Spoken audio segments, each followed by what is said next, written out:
I know. Fucking mind the mess. But we've got all our pistons out. And kind of cleaned up the holes a little bit. Just ran the stone hone over them just to wipe out any shit that was on them. And we are going to check the bores on here. To do that, I've actually got, it's called a dial bore gauge, but really it's just a comparative tool. So hold this. So what we've got is gauge blocks. Point on those. These gauge blocks. All different fucking sizes. So the standard bore is 4.110. So you got a 4-inch gauge block, and probably can't see it, but 0.110 block. Put, oh, now she's dirty.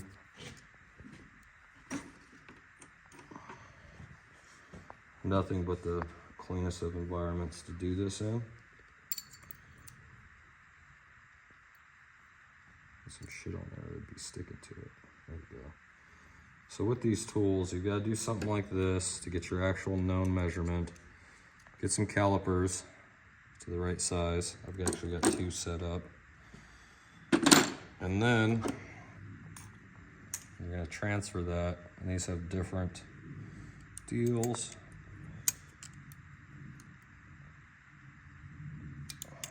Try to zoom in or get the gauge part of this. Now the gauge up here, dial bore. See, we're on 0.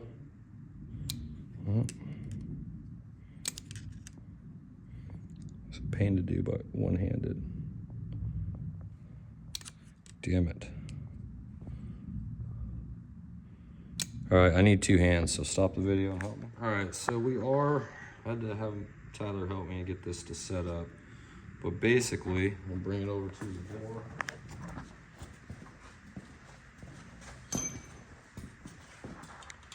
Stick it in the bore. And let's see. My hands are right over the shit. Okay, so we'll run this down. And we're on carbon there.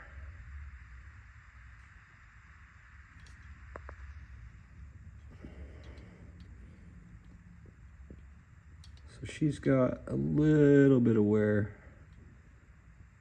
maybe just over 1/1000. And we'll push it down to the bottom of the bore. Maybe 1/2 at the bottom, shaking like a fucking leaf. I'm gonna check it this way.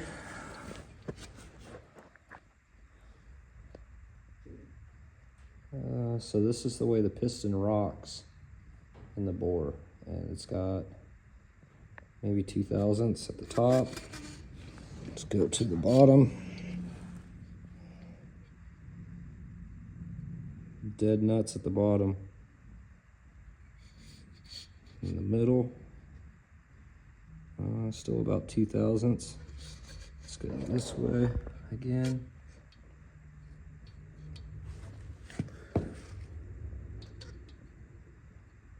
Good.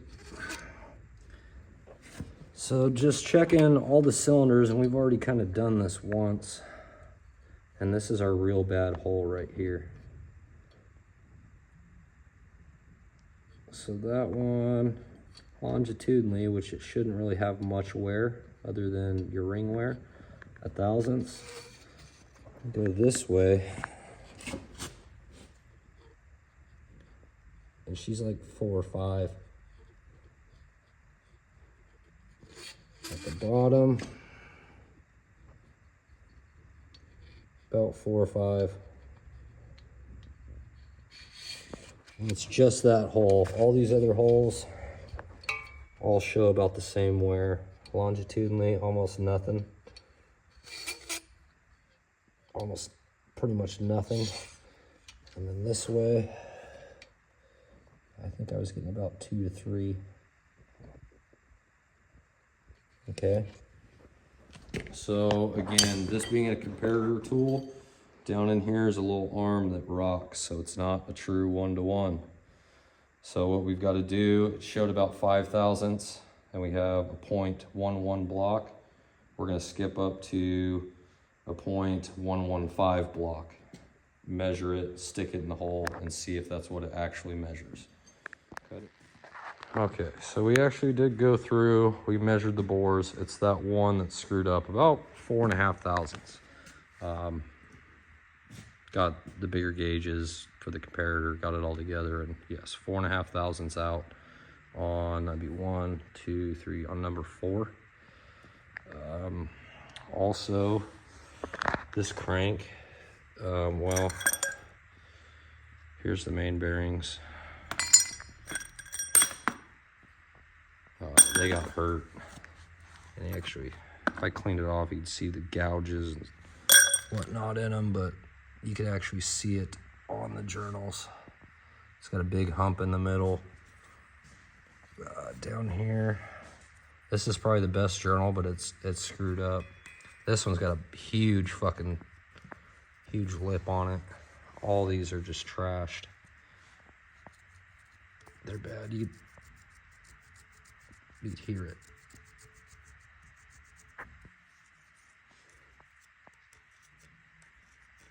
Fingernail gets caught on that one. And same thing with the cam. You can see the lines on them. You feel them. They're bad. But out of all the fucking engines I've disassembled and saved my good parts, I do have a nice cam, not wore at all. And I've got a good crank. This came out of my U-Haul that I did the motor swap in. And this one had sat in water for a while. So we got to go through and get some of the rust off the counterweights, but all the journals are just perfect. Like, don't even need a polish. They're all nice. So end up throwing this crank back in it, that cam back in it. We did have, which one was it? We did have this pre-cup we found in the head that was cracked out to the fire ring. I had another set of IDI heads, and I got 2 good ones out of it. This one's not cracked at all. This one's got a little tiny crack starting, and I've got another one in the head that is also perfect. But I'm gonna go ahead and throw this cap in there. I did measure it, and it's got to come down. I got to take about 4 thousandths off the top of this, so I'll be fucking with that this week and get it pressed back in the head. Is that the good piston? So this one partied with the crank at one point.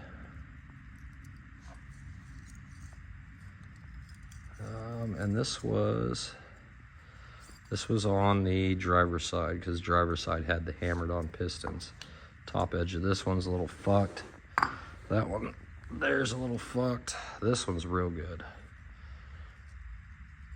And you could see the shape of it, and then the impact marks. I'm pretty sure this one fucking ate a glow plug.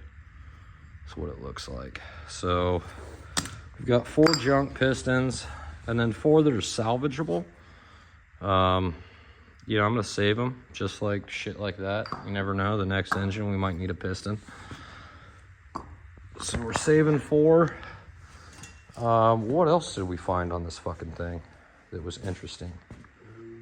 Oh, the pins. So all the rods are gonna need new small end bushings. You can see they're worn pretty bad on top and bottom. All of them are, and they're walking on the pins. So get new bearings or new bushings, get them honed for the pins. We saved all the pins, are in the oil, but what we're going to do on here, we talked about it quite a bit, and we're just going to go 20 over on it, on all the cylinders. They'll clean up just fine. All of them would, they should. All the other cylinders, you could probably just hone out, get them straight. There's only about 2 thousandths taper. Maximum is 3 on them. And you know, you could finesse the bottom a little bit more than the top to take some of that taper out and get it back. But with the one hole needing to go, if it's 4.5 thousandths over, by the time it gets cleaned up, it's going to be way out. We talked about, you know, just knurling the skirt. It's an old school way to get some of your piston to wall clearance tightened up. But you know, it's even then, we're gonna maybe gain a couple thousandths knurling the piston, and it's still not gonna be right. It would work, and it probably wouldn't make too much god awful noise. I mean, it wasn't making a whole bunch of slapping sound when it was running together, so I don't know. It might have been okay, but for the amount of work and shit and parts we're swapping into it, we're gonna go ahead and take it down, get it bored over. Oh, that was another. The pan on this side's got a big old fucking gash through it. I don't know if a rod had came through in its early life, and that's why one of the pistons ended up partying with the crankshaft. I'm not sure, but all the rod bearings, the big end of the rod, they're all still in it here. They're pretty hammered, which, you know, transferred to the crank. That's why we're swapping the crank out. Anything else interesting we find on this, Tyler? No, I don't think so. I think we got... fuck. Shop's just a coolant, oily, soaked fucking mess. All my engine stands are being used. We've got 4 or 5 engine stands, but they've all got motors on them, so just doing this thing dirty on the floor. I'll get it back together. I don't know, we'll do it on a dirty bench. What do you think? Yeah. So that's where we're at. And well, we'll be back tomorrow, hopefully with a clean shop to present. I know nobody believes me, but the shop does get cleaned out fairly regularly between jobs. So yeah, another one. That's my 6.9. Which one was it? Right there. No, I think on the other side. I don't know. Block needs a little bit of love, but in way better shape than this thing was. And again, the truck, the Super Duty, it looked like it only had about 80,000 miles. The dash doesn't roll over into the hundreds, but you know, just looking at everything, knowing what the truck was, where it was, what it's being used for. I mean, this motor may, and we've got the data code or the date code and everything. We're gonna decipher it, but we're thinking this might have been a replacement motor on it. The heads have definitely been out before. Can't really see it yet. Number 1, that was 2. You could see 3 and a 4. And of course, we knew the head gaskets have been replaced, but somebody's half-ass gone through this. I'm wondering if it wasn't just a pick and pull motor or something, because there's also some weird writing right there on the side.